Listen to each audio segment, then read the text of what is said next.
I'm calling to order this meeting of the Town Council of the Town of Silver City.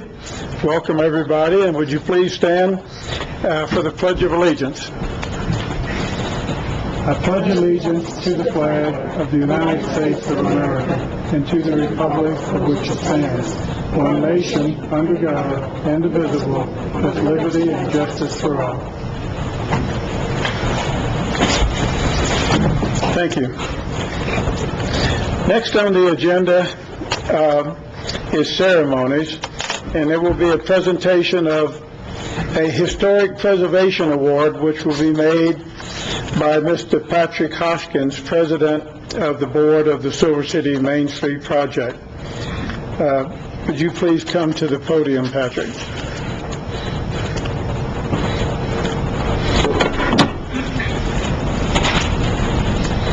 Thank you.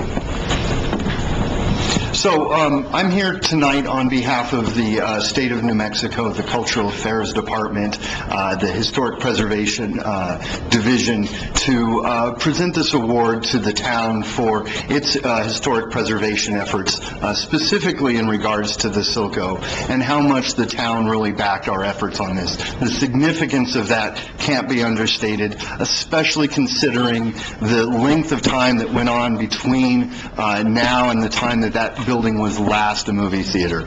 We've really managed to accomplish something very special here in Silver City, and the state wanted to recognize us for that effort. And so, again, on behalf of the state, I would like to present this award to the town, and again, as my very heartfelt thanks for everything that the town has done to support us at the Main Street project. Mr. Brown?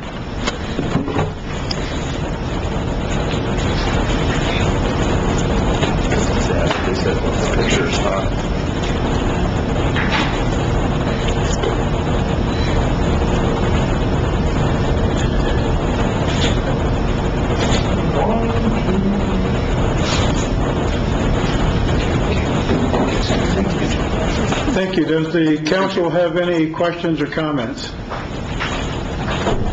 for Mr. Hoskins? Okay. The next item on the agenda requiring action is public input, and I see there are 6 names on the sign-in sheet. According to city ordinance, each person will have 5 minutes to make their presentation, and I'll try to let you know when you have about a minute remaining. First on the list is Brock Newmendor.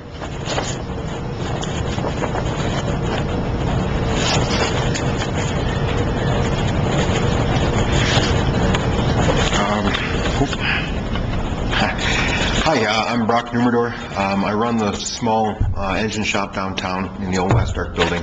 I'm just here to speak my piece about the upcoming news of ATVs and off-road vehicles use on public roads. I'm for it. It creates a little bit of a business opportunity, especially at my shop. I'm sure that should it pass, we'll be installing a ridiculous amount of turn signals on ATVs. But I genuinely think that our public can handle the responsibility of doing that, and it's worth a go. I guess that's all I have. Thank you.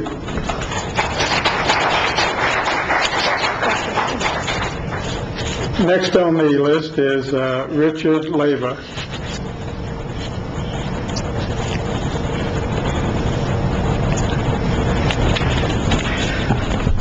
Yes, my name's Richard Leba, and I'm actually a resident of Santa Clara, but I'm here also to address the use of ATVs and UTVs in the city, and actually and hopefully that the county and the other little towns and stuff will follow you guys' actions.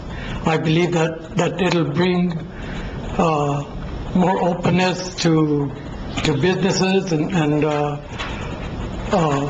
maybe provide a little more income for the city itself, you know. And that's what I'm here for. Thank you. Thank you, Mr. Leyva. Next on the list is Canaan Lopez.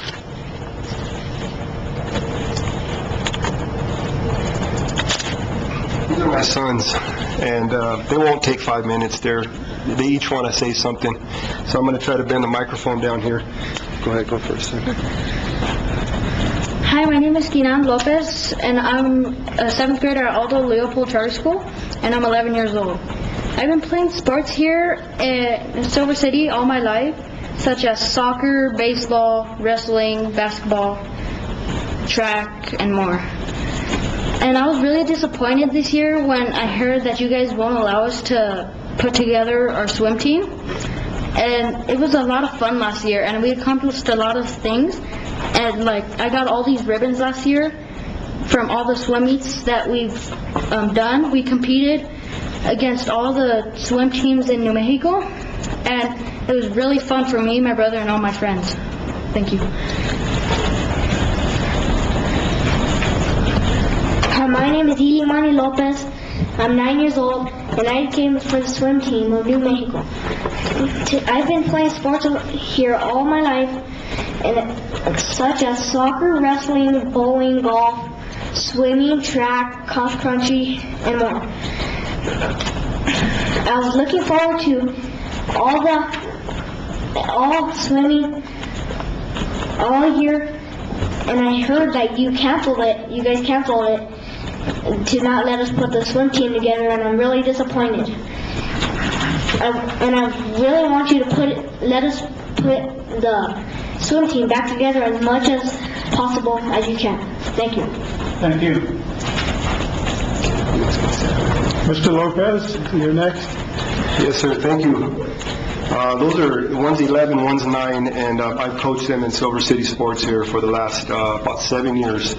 And I've been a coach for all those sports, a volunteer. And we had a very successful season last year. We're called the Silver City Shark Swim Team. It's been in existence for a number of years. Last year was the first time that they participated. Their coaches were fantastic. One of the coaches, John, is a certified instructor and CPR trainer. I believe he trained all of the lifeguards this year at the pool. However, his key was taken away from him after he did that. I don't know who took it away. We had a parent meeting this last Sunday in Goff Park, and a lot of things came to light that we have questions about. We would like to call a meeting, if possible, with the mayor and the town manager to have some of those questions answered about our ability to have the team this year. We're already a month behind. The swim season starts in May. It goes through July. We compete against Las Cruces, Deming, Albuquerque, Truth or Consequences, teams from Arizona, and they all have aquatic centers.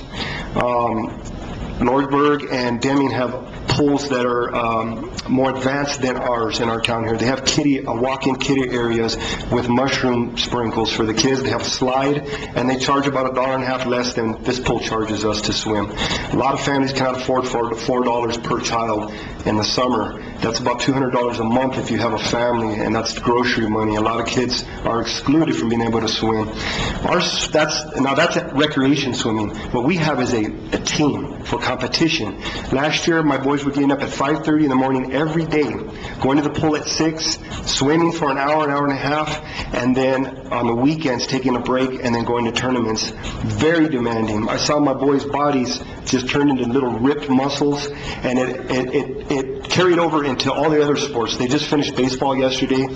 Their core and their midsection was totally trained and put into good condition for their other sports through swimming. Swimming advanced competition is different from playing around, just swimming in the summer.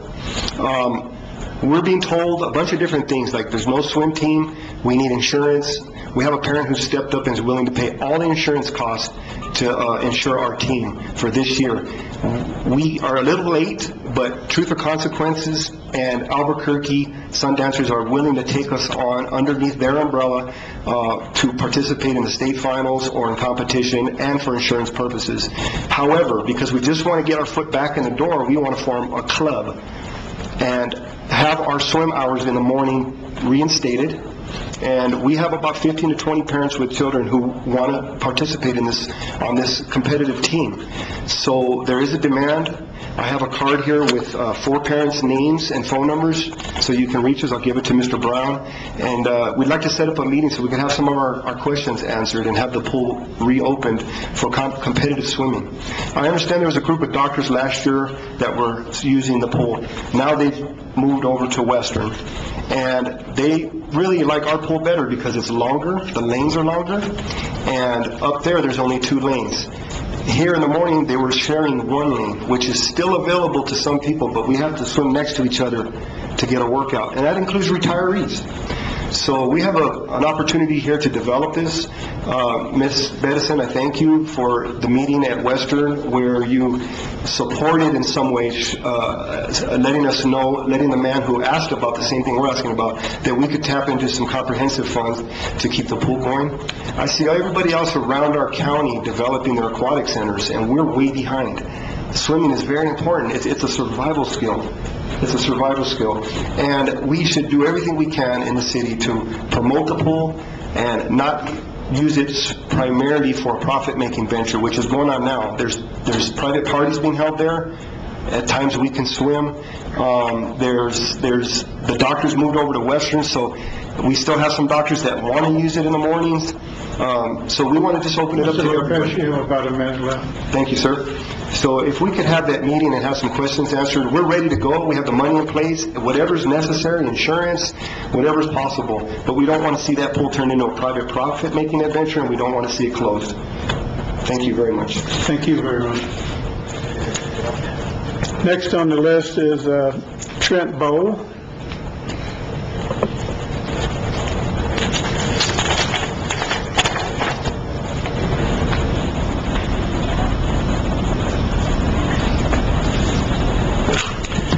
Hello, everyone. My name is Trent Bull.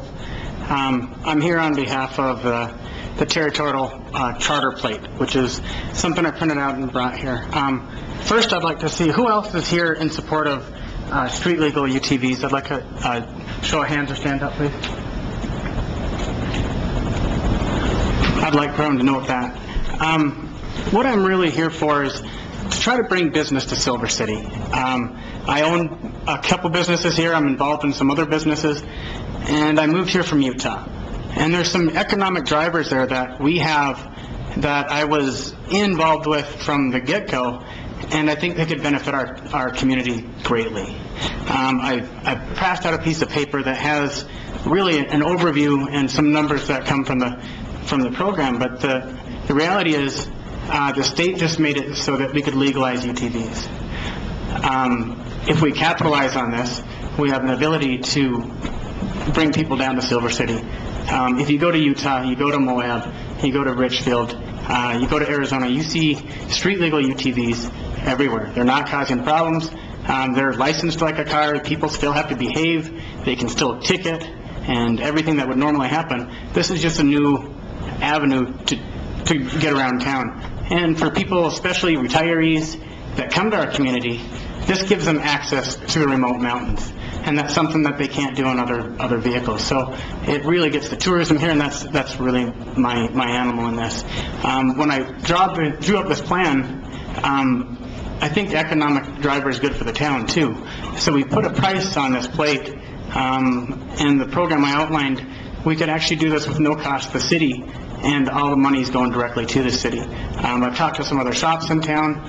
They would do a buy-in to the inspection process. We could handle an annual plate, and that way this thing, if it doesn't work out for you guys, it terminates at the end of the year. We'd like to renew it. I think that's basically the gist of my thing, and it is on the plan. I don't know where to move forward from there, other than I think this would be a strong economic driver for our community. Thank you. Thank you, Mr. Bowe.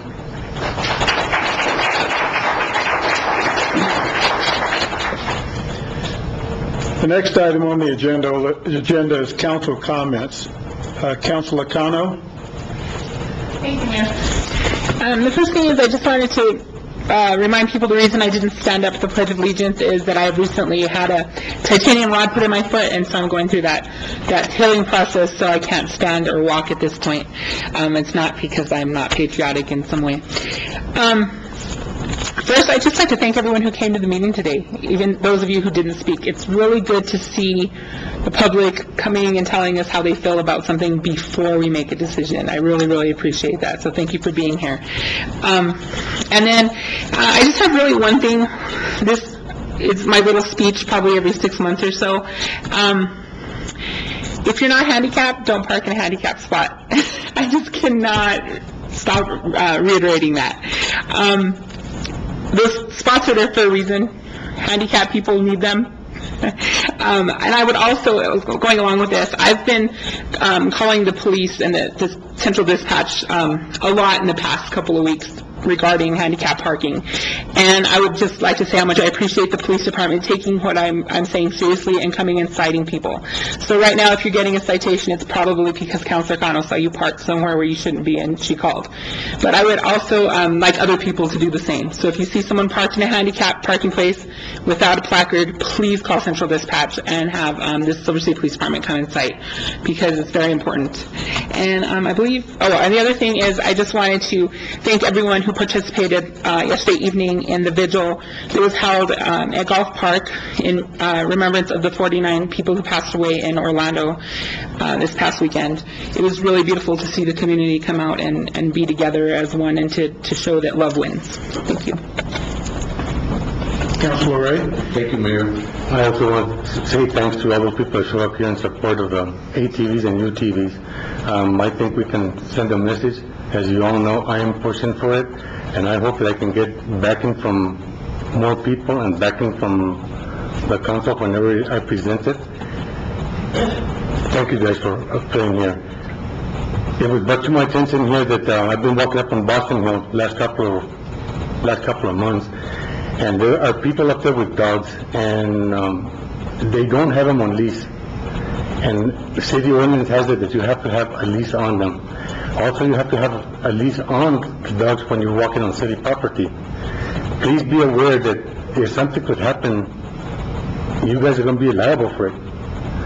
And also, there was an incident on Boston Hill on Market Street where somebody broke into a car and they stole the lady's credit cards and money. And this is not the first incident.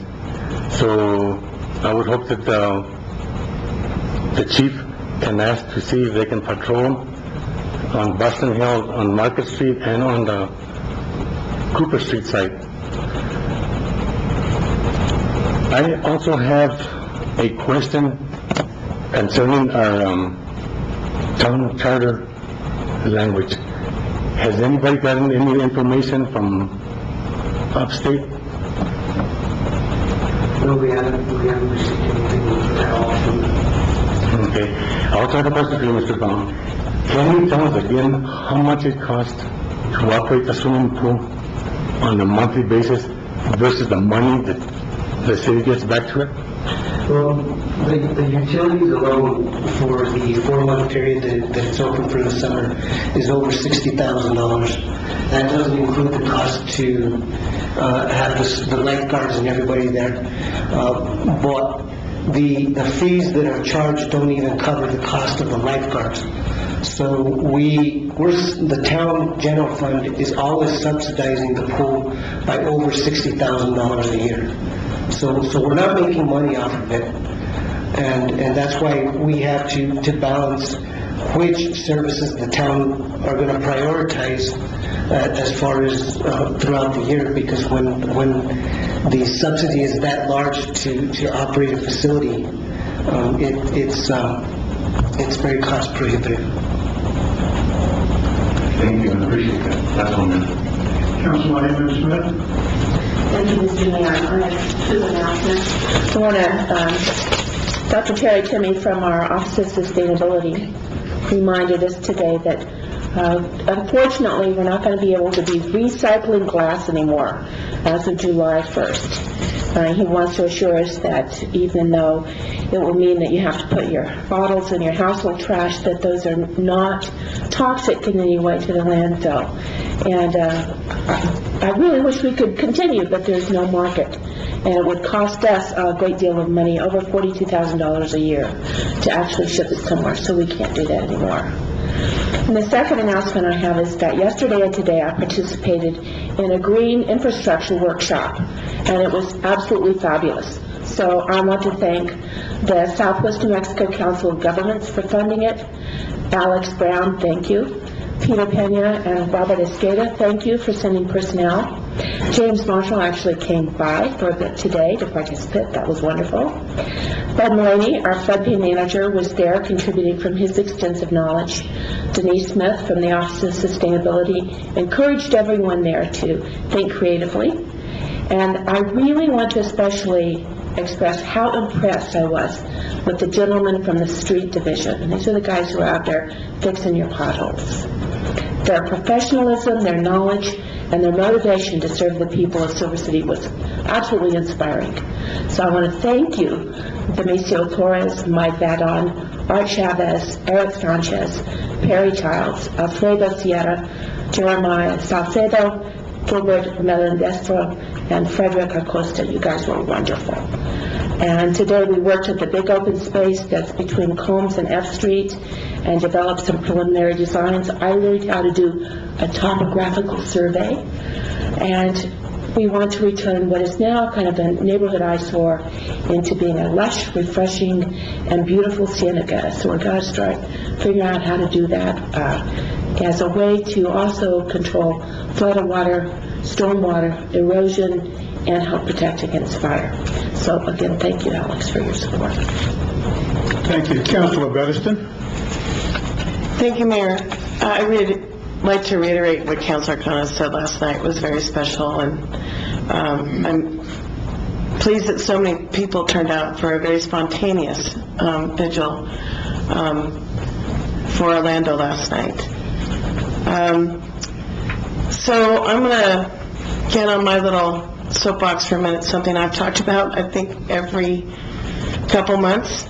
Stop signs and red lights are not suggestions. And I say this because I've almost been hit recently by someone running a stoplight, a red light, and by someone this morning that ran a stop sign. They're not suggestions. People have children in their cars. I don't, but other people may. And I really don't want to have any more complications than what I already have with my two wrists. So I'm just saying, please be aware that that's not only for a car or a vehicle, a motor vehicle, it's for bicycles, it's for motorcycles. I just stop at just because you think you can see everyone, see around it, that looks like there's someone coming. I'm telling you, kids run out, they'll run into the street after a ball that you didn't even know was coming because you weren't aware that they were playing right there on the corner or down the street. So please really take care and make sure to please stop at stop signs and red lights. At the conversations with the counselor that I held on June 2nd, which was all things ICIP, or Infrastructure and Capital Improvement Project, or Infrastructure and Capital Improvement Plan for the town of Silver City, the town manager, Alex Brown, was there. Priscilla Lucero, the executive director of the Council of Governments, was there, and also Jamie Embick, who is the director of the Community Development Department. And I want to make it really clear that one of the things that I learned was that the Infrastructure and Capital Improvement Plan is not what it used to be. It used to be a wish list of everything that we would possibly want to do in this town. And I know that Mr. Brown will talk about it under staff reports and elaborate a little bit more what I'm talking about, but it is not that. They have to be shovel-ready, and if it's something for like the swimming pool or for like the proposed recreation center that we were looking at, we have to have backing by the state's Economic Development Department. And if they don't give it, well, we really can't even put it on the list, is what it comes down to. So unfortunately, our swimming pool and other things that are quality of life are not, under the current administration, considered to be economic development. And I just wanted to reiterate that that's really critical to understand. It's a very different process now, and even more a different process after what came out this year. And like I said, Mr. Brown will explain it. What I do want to talk about real briefly is the other thing that we learned is that I think many of you heard that through the election cycle that many of us wanted to see the town's comprehensive plan re-examined and for folks to be brought together and for it to be done by Silver City for Silver City. And that is being started by Jamie Embick and the Community Development Department. They will be asking groups to designate someone to speak for them. And it doesn't mean they're discouraging independent people from coming, but they're going to want to make sure there's representatives from each and every potential group in town at these various meetings, because the town's comprehensive plan is what will ultimately become our residents, our town's wish list, that we will then, as a council and a community, work towards getting things done and trying to find money to get these things done. So it'll be a long, sort of laborious process, but at the same time, it allows us to look at the former comprehensive plan and realize that some of those things that we had thought would be a really good deal 10, 12 years ago is not really what we need anymore, that times have changed and we really need to push certain other things. So just keep your eyes out for information about those meetings when they start, and I'm sure I'll be saying something, Mr. Brown will be saying something when we start getting that going.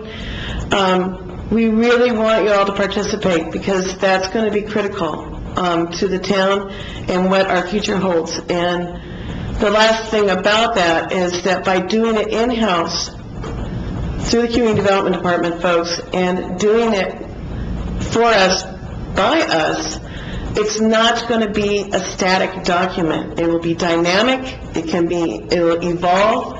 It won't sit on a shelf for a large number of years. It'll be something that will be constantly be revisited and renewed. So I encourage you to be part of the process when that information comes out. So thank you, Mayor. Does the council have any additional comments? I just have a few comments. One of the things that I believe is a real important need in Silver City are recreational activities for families, a place where families can go and have meaningful recreational activities. For the past 3 months, I've been working with Senator Morales as we've tried to get fundings to do an assessment, and we sort of hit a stumbling block there. But he's not ready to give up, and neither am I, and we're going to continue to pursue this. This is something we need in our community, and at some point, we're going to need the support of the community members in this.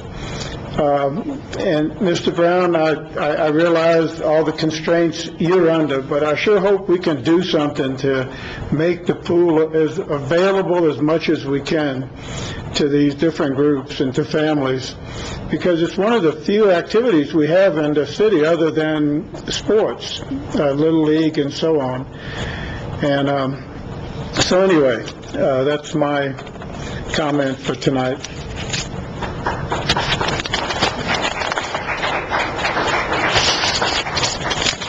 The next item on the agenda is changes to the agenda. Does the council want to make any changes to the agenda? Okay, no changes to the agenda. Then, the next item on the agenda is approval of minutes of the May 24, 2016 regular meeting. Is there a motion? Yes, Mr. Mayor. Okay, motion by Councilor Amon Smith. Is there a second?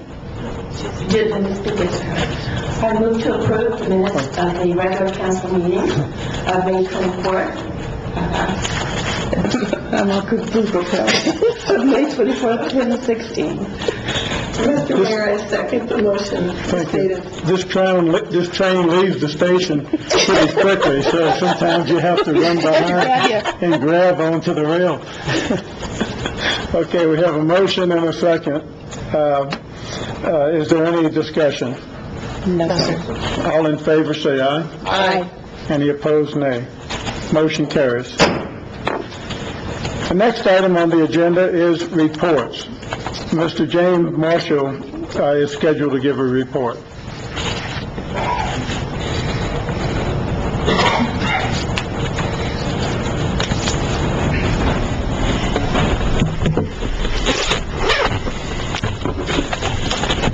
Good evening, Mayor and Council. This is a continuance of my series of what has been often thought of as plans that are developed and sit on the shelf and do nothing. And I think over the last couple of months, we've proved that the actual error might be that whenever we do make an impact on something that we plan for, that we don't tie it to the plan. So we're having a lot of success and we're accomplishing things in the plan, but we're not making it very evident to the public. The plan I'm going to speak about tonight is the Water Conservation Plan.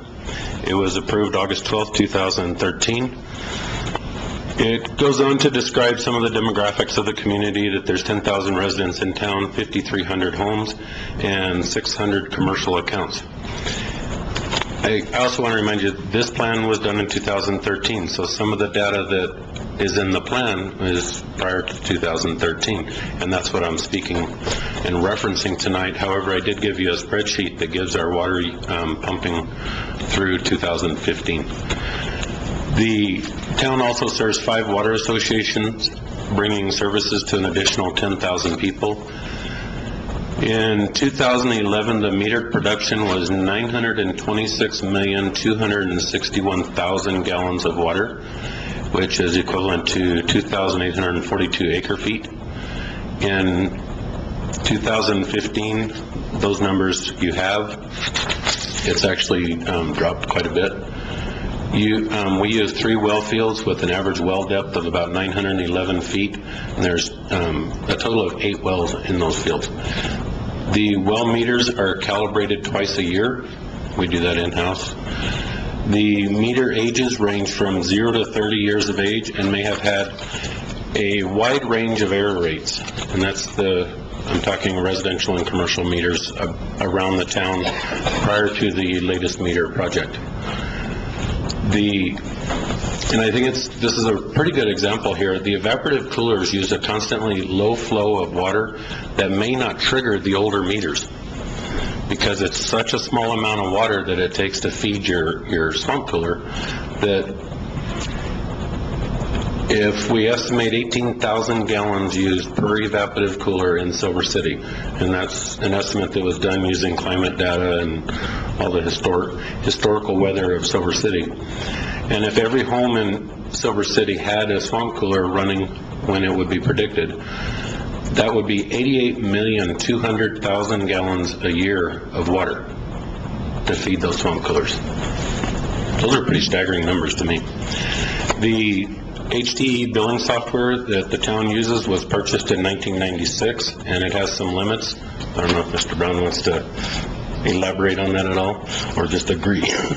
I agree that it's very old software, and we were going to try to update it with the ISC grant. We were going to subsidize the cost of some of the meters, and then we were going to upgrade the billing and accounting system with the bond money that we issued. But we never got the grant from the ISC, so I'm going to have to look for a different route to see how I can get that done. If anything, I'm going to ask them if they can amend the grant to cover the billing software, which costs about $150,000, rather than the $500,000 they were supposed to give us for the grant. With that billing software, just upgrading the current HTE SunGuard software, the new Windows-based system has so many different public access amenities where people can actually sign on, have their own access to their own account, and from what we understand right now, we can tie the billing or the meter reading information that we get from the meters to that account, and so the resident can pull up their own meter reading information, so you can see what you're using, how you're using it, and you won't even have to call in and ask for any help. But we will be working on that.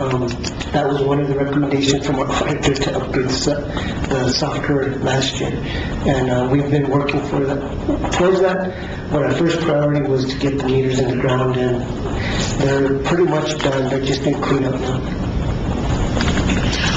Thank you. The top users of water in 2011 were the Ben Altamirano Sports Complex, Western New Mexico University, Silver Schools, Gila Regional Medical Center, several of the multifamily apartments and trailer parks about town, the Grant County Courthouse, several commercial customers, and Goff Park. And the top 4 remain the same in 2012. And we've done some work. Both Western redid their pool, which was leaking thousands and thousands of gallons a day, and we did the smart irrigation at Ben Altamirano. The national standard for unaccounted water is 7.5 to 20%, and that's basically water that we pump and we meter, but we don't account for on the billing side. And Silver City is at 3.7%. I'm not sure if I have it in here later, but some of that can be from firefighting. That water's not metered when the fire truck dumps it. It's total estimates. And every year they do fire hydrant testing. So when they test about a third of the hydrants every year, each time they test, they lose about 1,500 gallons of water. And it's still very, very critical that they do that testing. The existing water conservation practices is leak detection. Historically, it was done twice a year, and the program that was approved by the state engineer's office for the ESCO process requires that we're gonna have to start doing leak detection all year long. So a couple of those meter readers that are going to the utilities department a couple of days a week, they will be doing leak detection. That was part of the reason for the rate increase that I talked about during the preliminary budget, is we're going to need additional funds to fix all these leaks that we're going to be seeing. And so, yes, that will be worked on as we a lot more often. thank you. Obviously, we do continued water system upgrades and operations, and that helps with efficiency, and it helps with the leakage and loss. We've replaced several wellheads into more efficient motors and more efficient technology over the years, as well as the SCADA system, which allows us to pump during off-peak hours and monitor the systems remotely and continuously. The water rate structure in Silver City average, remember these are a little bit old, was $19.97 in 2012. And Las Vegas, New Mexico, $171.05, with a state average of $32.48. The drought ordinance that was put in place several years ago, the wastewater reuse, so some of that's, we pump some of the processed wastewater back onto the golf course. And the reduce outdoor watering, reuse, artificial turf, and water harvesting are all projects that were mentioned, and we have implemented a multitude of projects on that. The issues unique to Silver City that affect the goals and design of conservation program, one is that we actually have a large groundwater supply with about 15,000 acre-feet of water flowing through the aquifer that we use annually. The need for revenue-neutral conservation programs keeps the rates down. I think it's pretty self-explanatory, but I think it's also important to restate over and over. There are fixed costs, and fixed is almost a misnomer. The fixed costs that keep rising that we can't eliminate for running the water system, for delivering the water. So if we conserve so much water that our revenue side goes down below that, we obviously have an issue. That causes a rate increase. The return flow credits, the sizing of the new solar array at the wastewater treatment plant, that was an issue when this plan was done, making sure that we had the sufficient electricity to power the water demands that we were sending down there. The goals are to reduce outdoor water use, reduce water waste, reduce peak summer demands, reduce pumping and treatment costs, ensure revenue neutral program, strengthen ordinances and policies relating to water conservation, minimize non-point source pollution by integrating stormwater management, educate the public about water conservation and sustainable supply, and incentivize conservation behavior. So, as Councilor Raymond Smith referenced earlier, the workshop the last few days covers actually a multitude of the goals that were listed back in 2013. The performance measures were total water saved, the return flow impacts, the reductions in peak demand, secondary benefit, improved water quality, shade trees, customer satisfaction.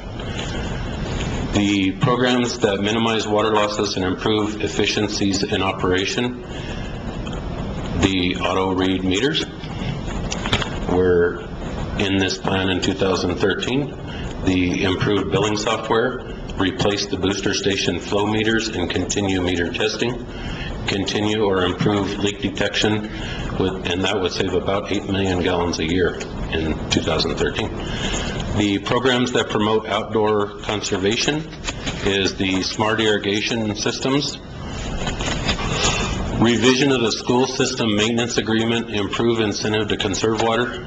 Pretty much the schools do the maintenance of Ben Altamirano and we pay the water bill. So that's kind of a little bit of an issue that we're going to keep sending the water, no matter how effective or efficient they are at utilizing it. Increase the use of artificial turf, and Bermuda grass uses 27.7 gallons per square foot a year. It's a lot of water. Implement xeriscaping on town lands, implement water harvesting projects, gray water reuse up to 250 gallons per day residential is what the state allows. Treated wastewater reuse such as is done on the golf course. The programs that promote indoor water conservation, balance those programs that consider the cost versus the benefit. The statutes, ordinances, and policies, the rate structure, which you've dealt with the last couple of meetings. The develop and implement a water waste ordinance, and we have a lot of work to do on that one. And if you go back to some of the top users, the county courthouse, that's not a very big lawn, but they were one of the highest users in the entire city. And then more comprehensive conservation. And it does a great bit of deal of good to conserve water on town land. Our parks, whenever we can conserve that water, because that's never revenue. The public education, implement residential audits to help educate the public on conservation options. Could potentially save 32.3 million gallons. Use of media, community meetings, post tips in Tuesday's column, brochures, and school programs capture broad, diverse audiences. And I gave you the spreadsheet, and I'll talk about that briefly, but I also wanted to make it a point. Everything that I've referenced tonight, and I'll reference as I finish this, is available on the town's website. Every bit of data that I have in my hands, the spreadsheet that I gave you, this graph is all available to the public on our website. This is a graph that they had projected with low growth in Silver City at 1.2% and a high growth rate of 2.9%, with the town permitted use of 4,566 acre feet of water, where we might be in 2050. And with the low growth at 1.2%, we made it out to about 2045 before we crossed our permit. We're currently staying way under the 1.2% growth through a lot of conservation measures that you can actually see those numbers on the spreadsheet that I gave you, with the 10-year average being down probably, looks like about 60 million a month, versus in the earlier 2000s it was quite a bit higher. The acre foot per year, well, we'll just talk gallons. The total gallons for FY 2005, 881 million, and then in 2011 was 949 million gallons of water, and in 2014 was 762 million. And that's the last full year that I have that's available on the website. So through the conservation measures, through the public being more conscious, through the tools that the council has implemented, we're actually seeing the effects, and we're pumping less water. And we would actually predict at this point that our permitted water is going to go out way beyond yours or my lifetime. And with that, I will stand for question. Council, questions? Mayor, I did want to know, one of the numbers that was a little bit misleading that was in the water conservation plan was our unaccounted water at 3.5%, 3.7%. It's never been that low. It's always, when we first started looking at this whole thing, because of the billing software, the old billing software and the old meter reading equipment, we were up in the ranges of 22% for a long time to 28%. But through the process of having to go through the bond rating, we had to do a lot of detailed work to identify exactly where we were, especially over the last 3 years, which included, we have been working on implementing a lot of these processes through the water conservation plan, and we've been averaging between 8 and 10%. So that's well within the standard norms of where we should be. We're at the bottom end, which is very important, and it shows that I feel we've been doing a really good job at it. But there are a lot of things that we need to work on. Next, once we're done with this meter reading and then we do the software, it's really hard to develop a program, a conservation program or anything like that, if you don't have accurate information. And so we want to, first of all, the meters is, every time I get a complaint about somebody's bill or meter reading or whatever, the meter readers are just emailing me their graph and the whole thing, so I can sit down with the customer and explain, look, this is what's really happening. You've got a leak or you don't have a leak, or you're using quite a bit of water, whatever it might be.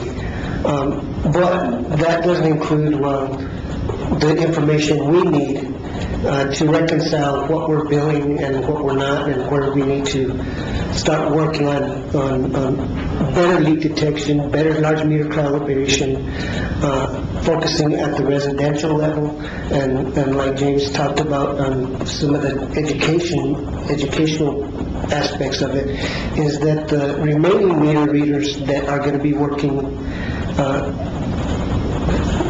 with meter reading, they're going to be more of a customer service representative they're going to be going out, we're going to be sending them for training so that they can help the customer develop their own water conservation program internally.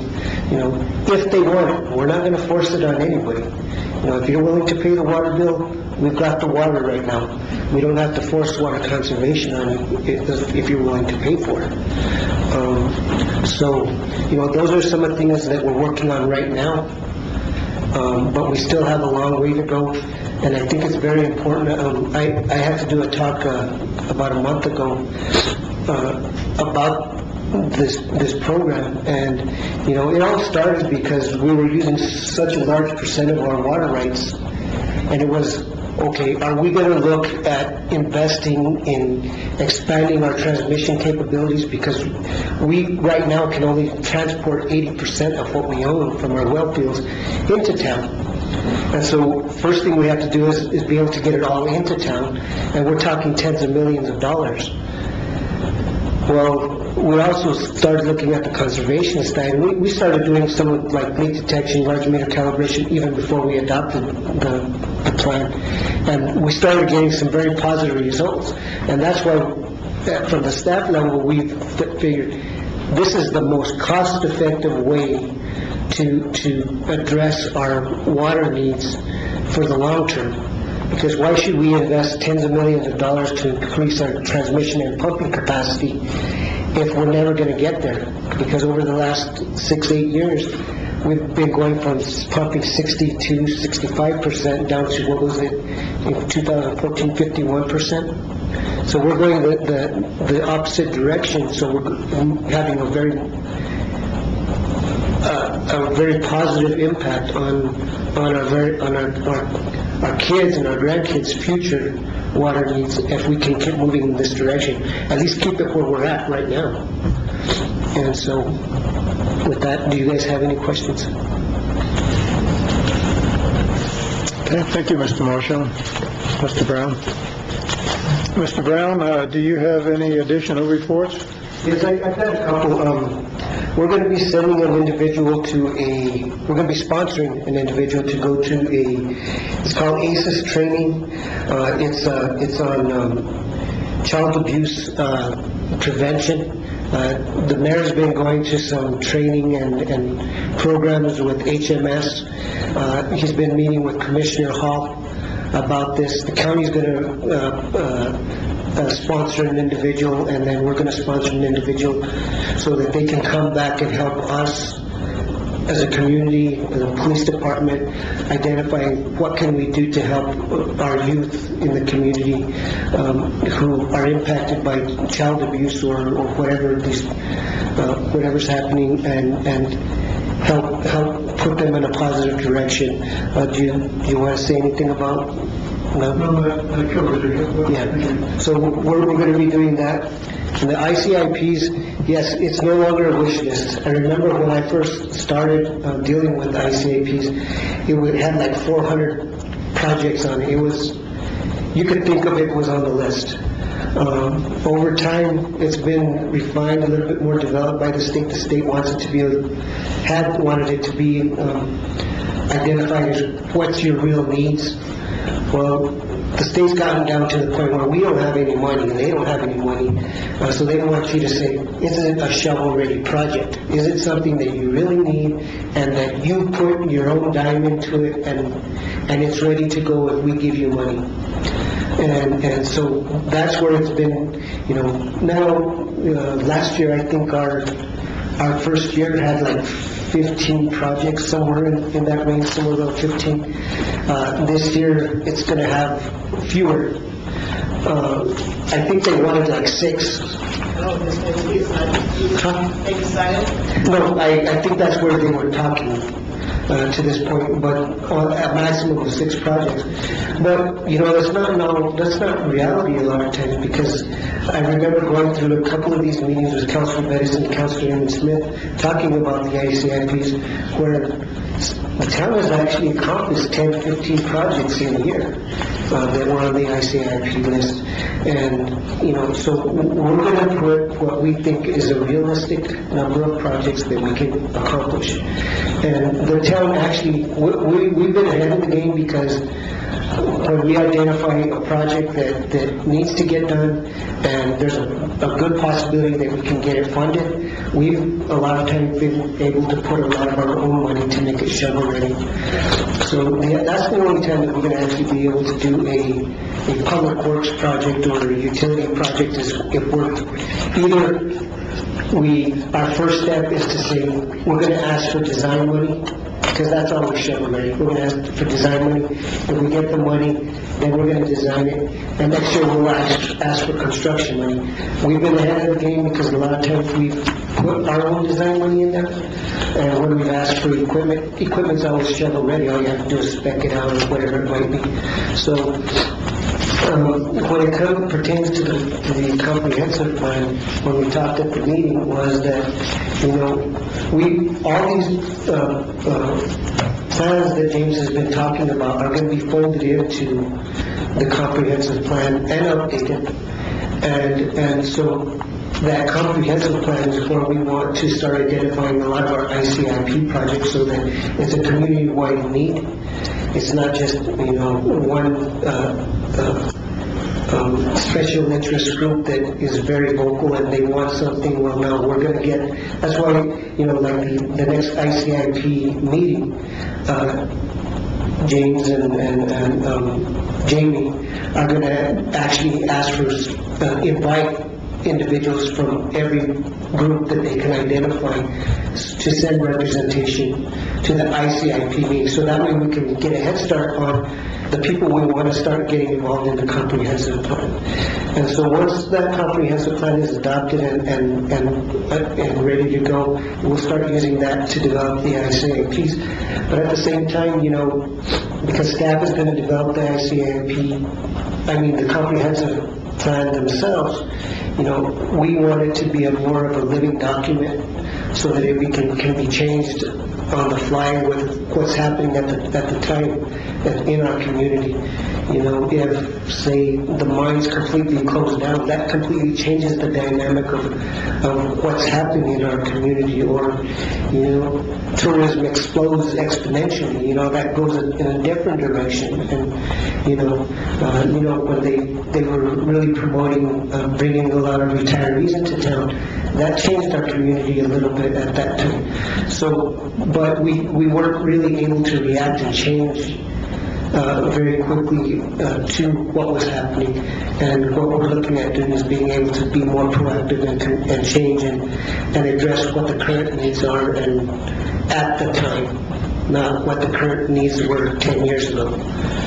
And so that's what we're working on. Jamie and James are working really hard to get that ready to go, and hopefully in the not too long term in the future we'll start working on it. Okay. Any questions? Thank you, Mr. Brown. Anything else? Yes, Councilor Featherston. I move for a short break. Okay, is there a second? Mr. Mayor, I'll second the motion. All in favor, say aye. Aye. Very good. I call our meeting of the City Council back to order.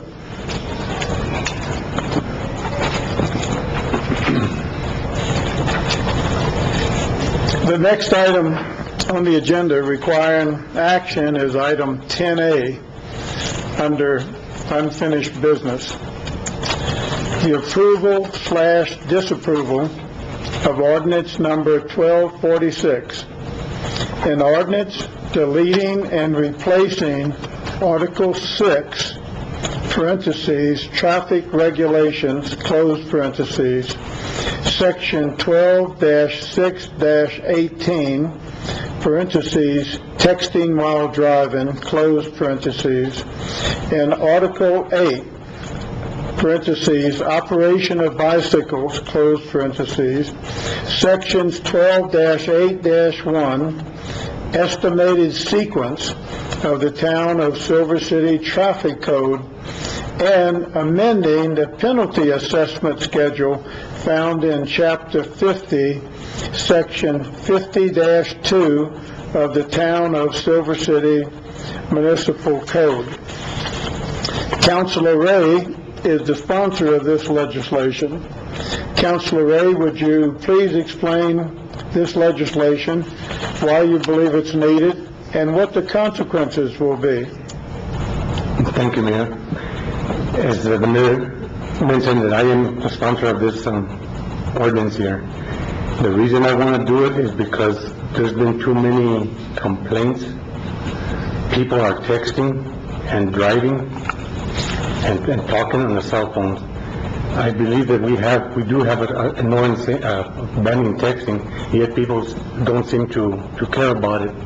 And I'm not putting a blame on anybody, but somebody somewhere along the line is going to get hurt. And it might be a family member, it might be somebody from the city, it might be anybody. And we don't want to be a statistic anymore. We don't. I'm worried here about Silver. I'm not worried about Albuquerque. I'm not worried about New York. I'm not. Let's take care of our own home business here. The penalties, it could be high. It could be high. It is high. But on the same token, sometimes we have to be stern. Sometimes we have to send a message out that we do mean business with it. I hope the town council will take this into consideration. This is going to cover all people. It's going to cover the police department, the fire department, and other entities. The only way that it will not be covered, and this includes the public also, that if you see somebody hurt or an accident or whatever, then you will be able to use it. You will be able to use it. Same thing with the police department, same thing with the fire department. Only in a dire emergency. Other than that, it will be covered for everybody. And I'm sure the police department, the fire department, and other entities have their own procedures, their own rules. And I hope they will abide by that. If the public can abide by it, then why not everybody abide by that? And with that, does the council have any questions of Councilor Ray?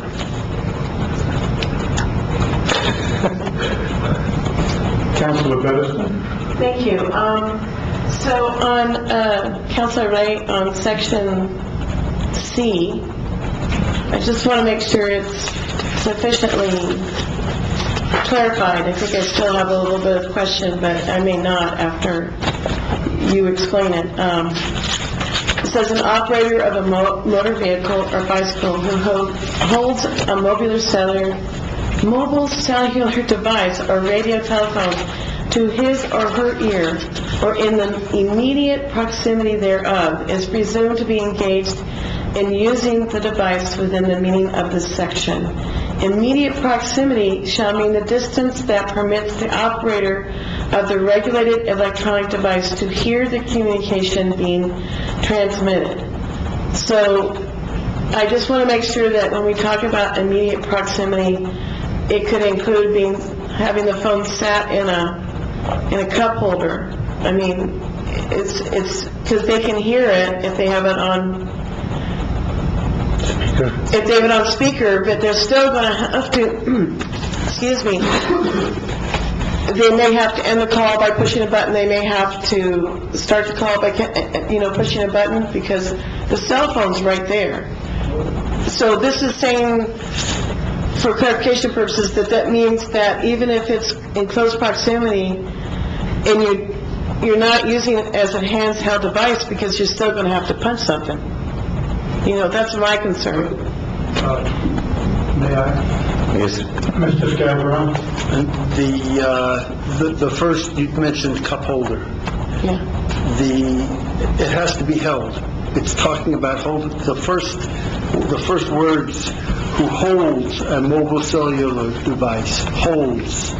So, in the case of motor vehicle or bicycle, the device is in the hand. The issue is, well, if he's holding it out here, it's not to the ear. Does that mean you're exempt, that you're not covered because it's not holding right to your ear? Or if you're holding it 5 inches away from your ear, how do you define, the key is holding it, and holding it where? Holding it so that you can still hear it. And that's all it's saying. That's by arguing, well, I didn't have the phone to my ear. Well, you had it a foot away, but you could still hear, right? Yeah, you could still talk, right? So you were using your cell phone. The proximity is saying it doesn't have to be pressed against the ear. But the key is that it has to be held. Right. There's also another part that does cover the fact that you can't be punching stuff. Right. So that's, yeah, I just apparently skipped over that in the 3 times I read it, and so thank you for the clarification. Okay. Appreciate it, thank you, Councilor Ray. Any other questions of Councilor Ray? Okay, do I hear a motion? Thank you, Mayor.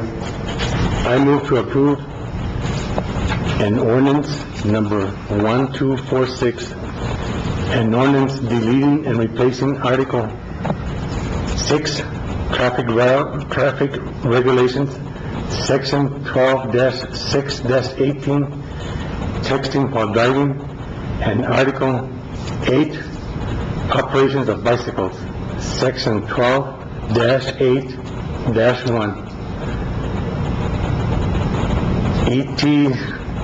ETSAQ of the Town of Silver City Traffic Code and amending the penalty assessment schedule found in Chapter 50, Section 50-2 of the Town of Silver City Municipal Code. Mr. Scavron, is that sufficient to define the issue that we'll be voting on? Yes. Okay, we have a motion. Is there a second? Okay, we have a motion and a second. Is there any discussion? I have some discussion, sir. Councilor Amon Smith. Thank you. So this is not directed to Councilor Ray, but I would like to question the chief. And that is that part of the concern that I have heard from citizens is this issue of enforcement. So I'd like to ask the chief about plans to enforce such an ordinance. Actually, that making it a hands-free ordinance is a lot easier to enforce than the texting. We've had operations where we've done some texting enforcement, and we've had some success on it. It's just a matter of being in the proper position to be able to see somebody manipulating their phone. In this case, they have it up to their ear. It's an easy violation. What we're trying to do with this, and we back it as law enforcement, is to try and get people to pay more attention to the operation of their motor vehicle. Even I've almost been hit by people on the cell phone. The other day, while I was in my unmarked unit, a vehicle pulled out in front of me at 12th and Swan Street, and because that person wasn't paying attention, was on the cell phone. So it's imperative that the public understands we have to eliminate some of our distractions while operating those motor vehicles. I totally agree with that. The enforcement in this area will be fairly simple, simply because they are holding their phone on it, so we don't have an issue with it. Thank you, Chief. Thank you, Mayor. Okay.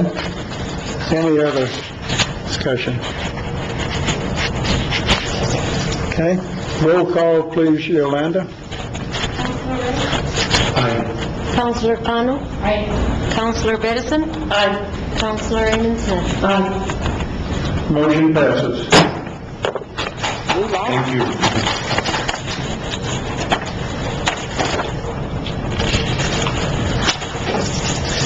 The next item on the agenda is new business. Under item A, new business, is approval/disapproval of endorsement of Councilor Bediston's candidacy for the position of treasurer of the New Mexico Municipal League. Councilor Bediston, would you like to comment on this issue? Thank you, Mayor.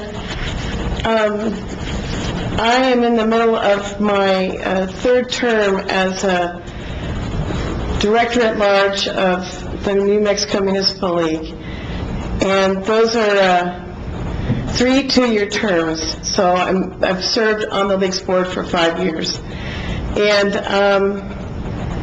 in every time I've sought either to run for the director-at-large position or several years ago, when I ran in the middle of my term for treasurer, I have asked for council and the council's endorsement, because it's really critical to folks that are running for the municipal league board. They want to know that your council's behind you, and I've been very honored that the council has done that each time I've sought the position. The position of treasurer is one of the officer positions, and if I am elected to that, it's always fairly competitive, then that would open, once I'm elected in the next year, open up the opportunity for another, one of our elected officials in our town to seek office as a director at large. So you can have someone from the same community as on the executive officer list and on the regular list, but you can't have them in any other like positions. So it's been a really critical thing to have my voice and other folks' voice. We currently have Town Clerk Ann Mackey serving and Judge Sonia Ruiz serving for their respective areas. And it's really critical that we have a voice somewhere along the line at the board level, because decisions are being made based on what the board is talking about. And the majority of the board is of very small, under 10,000 communities, 10,000 folks communities. And there's a established seat for the largest community in the state, which is Albuquerque. So Silver City is really unique. We have unique needs because we're a regional hub, and it's unlike many of the other communities in the state. So I hope that you all will endorse my candidacy for this, and let's hope that maybe this year I might move up to one of the executive positions. It also saves the town a little bit of money, because they then pay for executive officer positions to travel. Yeah, so there's a little bit of travel that the town has to pick up, but most of it's picked up by the board, and I know Alex would probably like that quite a bit. So, because of all the board meetings and all the committees that I've served on over the years, so I ask for your endorsement to run for treasurer. Okay, does the council have any questions for Councilor Edison? Do I hear a motion? Yes, Mr. Mayor. Councilor Amon Smith? Thank you, Mr. Mayor. I move to have council approve the endorsement of Councilor Bedison's candidacy for the position of treasurer of the New Mexico Municipal League. Okay, we have a motion. Is there a second? I'll second it, Mr. Mayor. Okay, we have a motion and a second. Is there any discussion? I want to say that I fully support the endorsement of Councilor Bedison's candidacy for the position of treasurer of the New Mexico Municipal League. And I appreciate her leadership, involvement with the league, and the recognition she brings to Silver City. All in favor of the motion, say aye. Aye. Any opposed, nay. Motion carries. I'd like to thank the council for that. I appreciate it very much. Thank you. Item B, under new business, is approval, disapproval of 2 public dispenser permit applications for the Clay Gala fundraiser sponsored by the Silver City Arts and Cultural District to be held on July 28, 2016 from 5 p.m. to 10 p.m. at the Seed Boat Gallery, 214 West Yankee Street, Silver City, New Mexico. License holders: 1, Little Toad Creek Distillery, liquor license number 63004, HC 68, Box 134, Silver City, New Mexico 88061, and 2, Little Toad Creek Brewery, liquor license number 67021, address HC 68, Box 134, Silver City, New Mexico 88061. Who will be representing the applicant on this matter? I will, Your Honor. It's Amber Rubottom with the... Okay, I guess it's on. It says to push it, and it's on already. Anyways, Amber Rubottom, Silver City Arts and Cultural District, and then we also have Daryl Ivers representing the Little Toad Creek LLC. So we are pushing forward a motion here to, for our event, the Clay, associated with the Clay Festival. The first item here is the Clay Gala, and that is item B under new business. And so this will be the 5th year that the gala has operated, and it's been a successful fundraiser and a really great event for the Clay Festival. So if the council has any questions, I'd be willing to answer them. Councilor Bedeston? Mr. Mayor, I believe, and correct me if I'm wrong, Mr. Scavron, I believe that this actually also requires the waiver of NMSA 1978, Section 60-6B-10 for alcohol sales near a church or school that was not listed on the agenda. We actually have approval from the church and schools which are in the area. Right, and we need to approve it as well. So I just, I think that when the motion is made, I believe that that has to be included by the person who moves. Okay. Okay. That's correct. Thank you. Any other questions from the council? Okay, do I hear a motion? Mr. Mayor.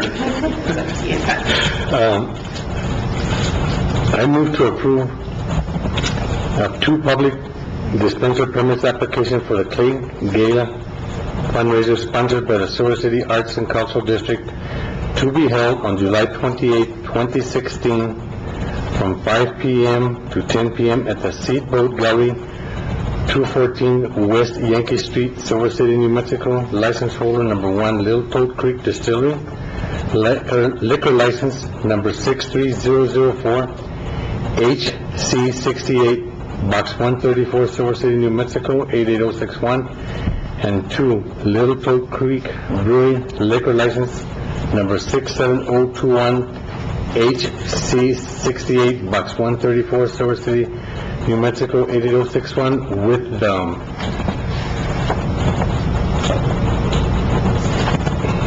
Councilor Bedeston, With the waiver of NMSA 1978, Section 60-6B-10 for alcohol sales near a church or school. Thank you. Yolanda, did you get all of that? You said one more time, Council. Yes, the last part. Yes. With the waiver of NMSA 1978, Section 60-6B-10 for alcohol sales near a church or school. Welcome. Okay. Is there a second? Mr. Mayor, I'll second that motion as stated by the Okay. We have a motion and a second. Is there any discussion? No, sir. Okay, we have a motion and a second. Mr. Scavron. Mr. Scavron. I have a question, applicant. On your on your application, you say hereby certify that this event is not within 300 feet of a church or school. Is it? It actually is within a church or school, and at the time of the application, I was not aware that it was, but it seems that it actually is within 300 feet, and so I contacted the church, which was there, and got an approval letter from them. Do you have that letter? Yeah, it was filed with the paperwork. Okay, and this, so do you want to amend your application now, certifying that there is a church within 300 feet? Yes, I would like to amend the application. And what is the name of that church, please? It is the St. Vincent de Paul Catholic Church, Okay, so located on Market Street. so now with that, that amendment to the application, I think that the record is complete, and you may continue. Okay, thank you, Mr. Scavron. Are we ready for the vote? Yes, sir. All in favor, say aye. Aye. Any opposed, nay. Motion passes. Item C under new business is the approval/disapproval of 2 public celebration permit applications for the Clay in the Streets, sponsored by the Silver City Arts and Cultural District, to be held on July 30th, 2016, from 5 p.m. to 10 p.m. on the 400 block of Bullitt Street and the 100 block of Kelly Street, Silver City, New Mexico. License holders: 1, Little Toad Creek Distillery, liquor license number 63004, address HC 68, Box 134, Silver City, New Mexico, 88061, and 2, Little Toad Creek Brewery, liquor license number 67021, HC 68, Box 134, Silver City, New Mexico, 88061. Amber, y'all will be representing the applicant in this matter, I assume? Yes. Please go ahead with your presentation. So, 2015 was the first year of the Clay in the Streets event. It was a great event for the community to get directly involved with the Clay Festival and a celebration. And so with that, we are requesting 2 public permits as well. At this time, would you also like to supplement your application by indicating that you have the same issue as a previous application? You did not identify there being a church. I believe that in the application for that, the distance is not, the church is not required for that distance because it's in a different location from the Seafoam Gallery. So in the 400 block of Bullard Street, it's not going to be in the distance. Have you looked into all the churches within 300 feet of that location? I did look into them, yes. I followed the permit as it was submitted in 2015. You're welcome. The letters were in our packet, right? Yes. Yeah. Okay, does the council have any questions? Councilor Edison? Thank you, Mayor. Has the applicant completed all the required town of Silver City forms and permissions? In fact, now the process, Yolanda won't let me sign it unless all the paperwork is already there. Good for Yolanda. Thank you, Yolanda. Yeah, thank you. Okay, any other questions? Do I hear a motion? Mr. Mayor. Councilor Ray? I move to approve of 2 public celebration permits applications for the Clay in the Streets, sponsored by the Silver City Arts and Cultural District, to be held on July 30th, 2016, from 5 p.m. to 10 p.m. on the 400 block of Bullard Street and the 100 block of Kelly Street, Silver City, New Mexico. License holder number 1, Little Toad Creek Distillery, liquor license 63004, HC 68, Silver City, New Mexico, HC 68, Box 134, Silver City, New Mexico, 88061, and 2, Little Toad Creek Brewery, liquor license 67021, HC 68, Box 134, Silver City, New Mexico, 88061. Good. We have a motion. Is there a second? Mr. Mayor, I'll second that motion as stated. Councilor Kano, second. Any discussion by the council? No, sir.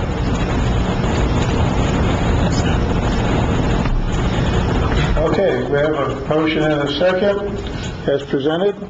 All in favor, say aye. Aye. Any opposed, nay. Motion passes. Thank you. Thank you, council members, and board as well. And we invite you all to attend the Clay Festival, which the full dates are July 23rd through 31st. Looking forward to it. Thank you. Thank you.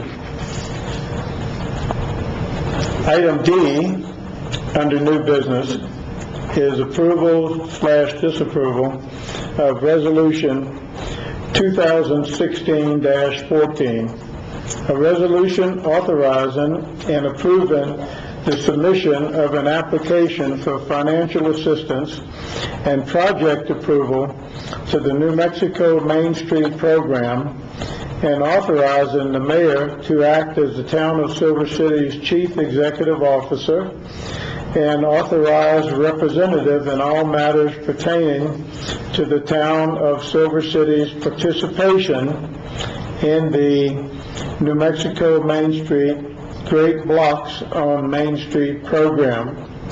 Mr. Brown.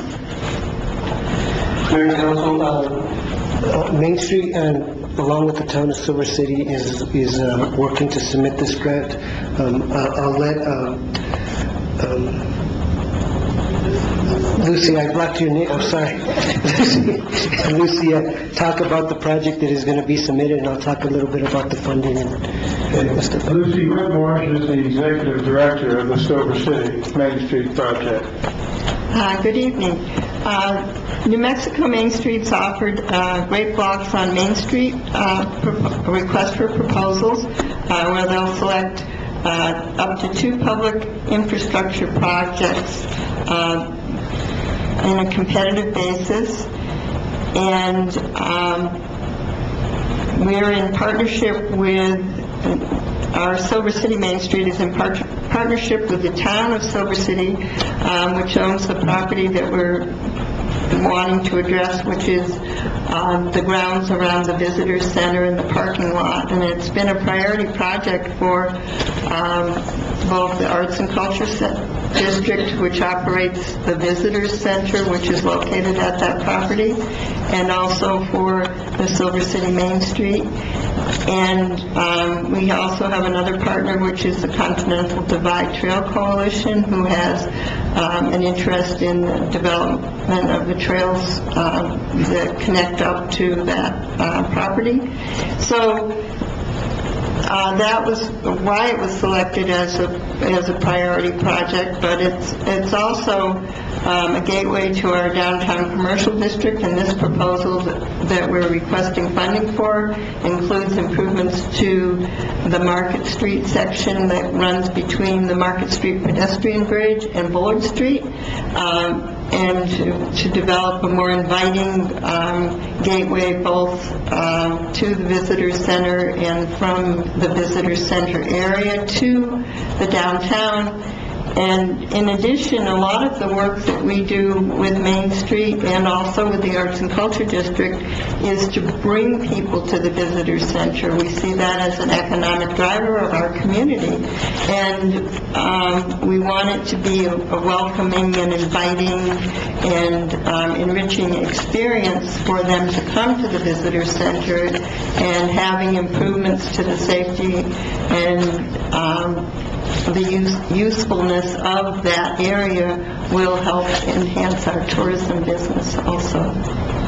Mayor and Council, the grant can be for up to $70,000, and I believe that's what they applied for. The town has to match up to 20% minimum,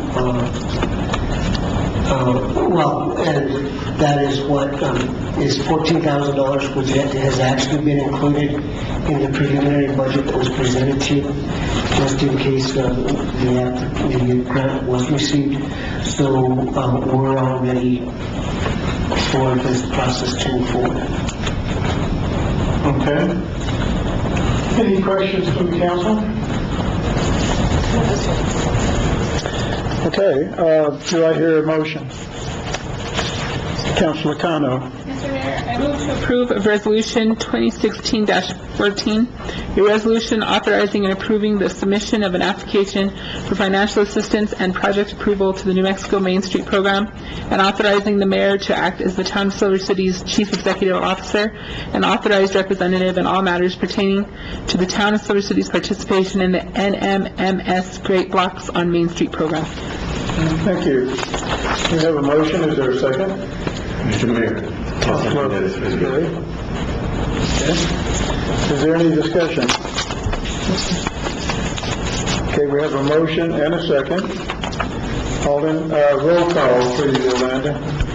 Councilor Cano? Aye. Councilor Bedison? Aye. I'm sorry.